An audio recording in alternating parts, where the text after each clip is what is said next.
Hiram sa Diyos ang aking buhay. Ikaw at ako'y tanging handog lamang. Di ko ninais na ako'y isilang, ngunit salamat dahil may buhay.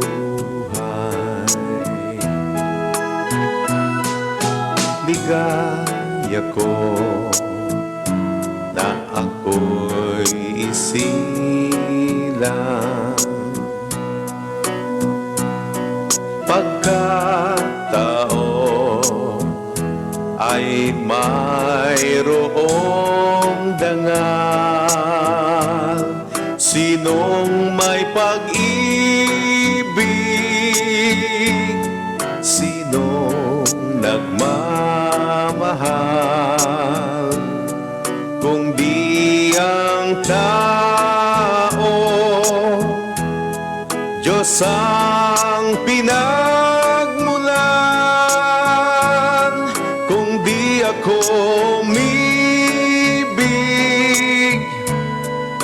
kung di ko man bigyan halaga ang buhay na handog, ang buhay kong hiram sa Diyos.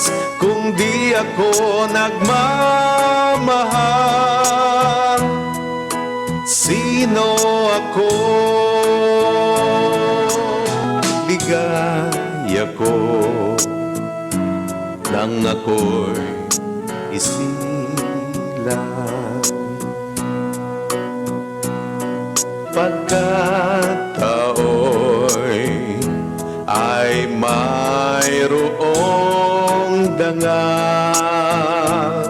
Sinong may pag-ibig, sinong nagmamahal, kung di ang tao, Diyos ang pinagmulan. Kung di ako umibig, kung di ko man bigyan halaga ang buhay na handog, ang buhay kong hiram sa Diyos. Kung di ako nagmamahal, sino ako?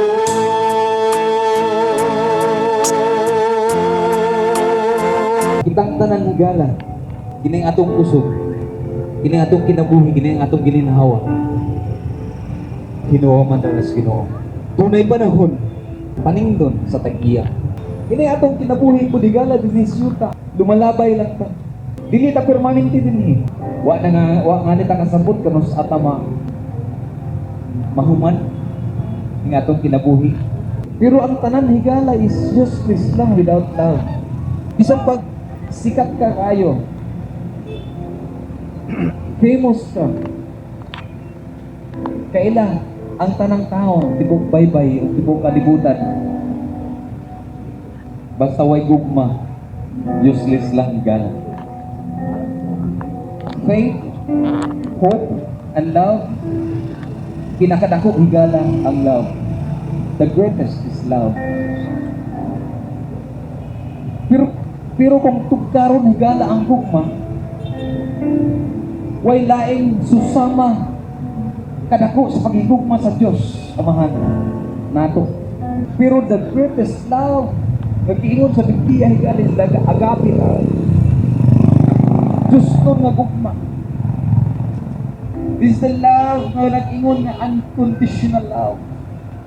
In spite higala sa atong pagkadautan, gihigugma gyapon tas Ginoo. Laliman ka mo na unconditional na. Unconditional love. Higala. Ngunit tuyo na mo because of God's love. Tungod sa gugma sa Diyos. Ano man sir nga, naghisgot man kagugma. O kay gihigog man ta higala. Anong gihigog man ta?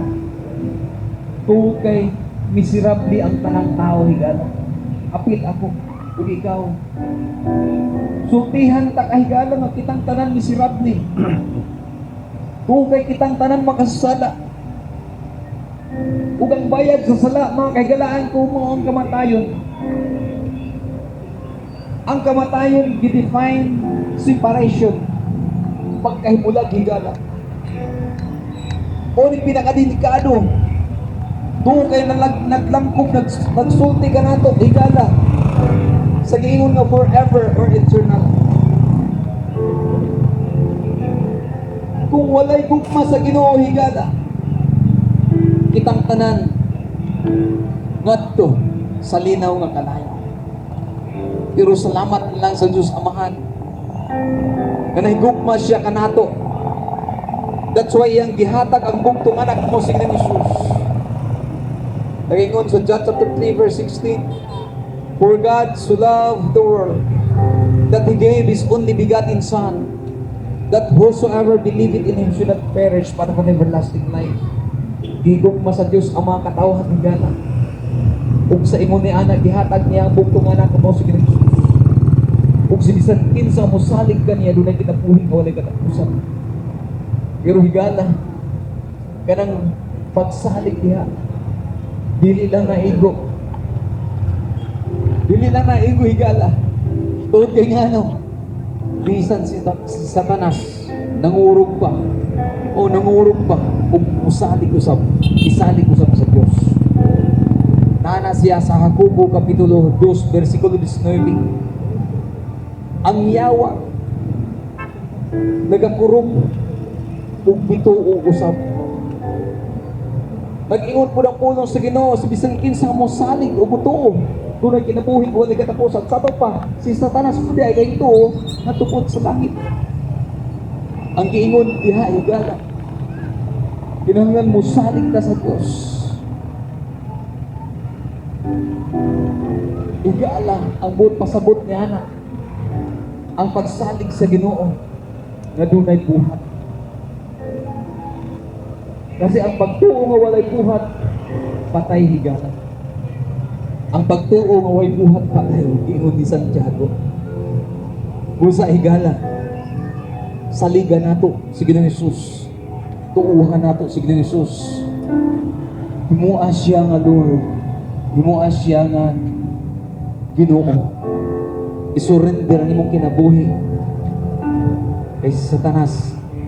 Dili jud mo surrender o dili mo respeto. Mutuo siya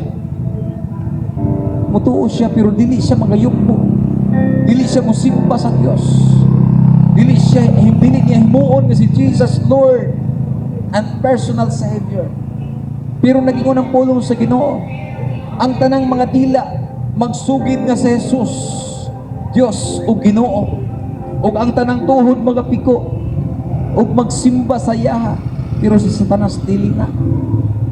Saktura na siyang mutuo. Pero kita nga mga tao higala. Kita higala, gihigugma sa Dios. Dunay lintunganay sa istorya higala sa Biblia. Nangutaan na ang yawa. Anak sa Dios. Dili pa karon ang panahon. Kasi naay panahon higala para nila. Oh. Tungkol kay i-judge sila. Ug kita usab i-judge pagahugman usab kita higala. Mabitaw na ang Biblia nagaingon. Kinsa tong mutuo sa anak sa tao o anak sa Dios mamaluwas dunay kinabuhi o katapusan. Apan ang dili mo salig sa Dios pagahugman siya. Mga kagalaan ko, dunay paghukom. Maabot ang panahon sa paghukom. Pusa karon ang panahon na kita magdesisyon. Unsa ba ato desisyonan? Dawato nato si Jesus. Ingon nga Ginoo og personal manluluwas. Pasulan nato ang atong mga kasalanan. Himuon nato siya nga Ginoo. Himuon nato siya nga Panginoon. Himuon nato siya nga Lord. Abi nimo mga kagalaan ko. Kitang tanan watugang sa Diyos sa panahon sa paghukom. O nga, mintras niya apat ahigala. Mintras may panahon pa. Mintras na pa'y grasya. Mintras makitaan pa. Nato ang Diyos. Kasi muabot ang panahon na wala na grasya. Bisa pag-unsaon nimo, wa na. Mintras na pa'y grasya karon higala. Magdesisyon lang. Saligan nato si Jesus. Tuuhan nato si Jesus. Pasudan nato ang ato mga kasalanan.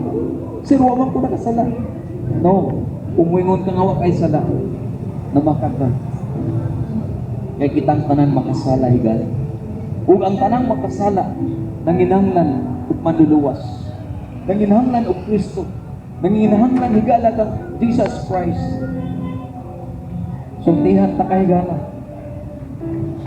Ang importante, relasyon.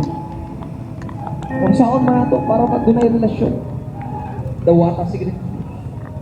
Kung kay kuntin sa tumudawat kang Ginoong Jesus, dunay karapatan na maging anak sa Diyos. So kung mahimo kang anak sa Ginoo, anak sa Diyos, that's the time na ikaw higala, sakop na sa pamilya sa Diyos o anak na kaniya. Kasi nag-ingon dito, you have the right. So bisan kinsa nga mo salig umudawat kang Ginoong Jesus, dunay right or authority nga maging anak sa Diyos. Kung sa may nga anak, relasyon nila. Muna nag-ingon ko, importante ng relationship. Relasyon ang importante, dili ang religion. Sometimes manggo na ito, panghambog ang atong reliyon, mga kaigalaan ko. Pero layo di ay ita sa Diyos. Layo di ay ita, waday ang atong relasyon na ito sa Ginoo.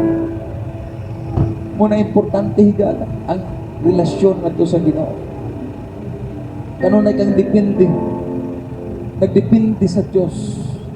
Tanan nimong mga lakaw, tanan nimong mga plano, imong ihatag, imong itugyan na ito sa Ginoo. Himuan siya higala. Nga siya'y magbubuot sa imong kinabuhi. Dili na mo ikaw. Kasi mauraman gihapon. Noon siguro ka, mutuo man ko. Pero higala, makita ang usa ka tao susama sa kahoy. Ang kahoy mailhan nimo, pinaagi sa iyang bunga. Susama usab sa tao. Kung moingon siya hingtuo, pero layo ra kaayo ang bunga o ay resulta.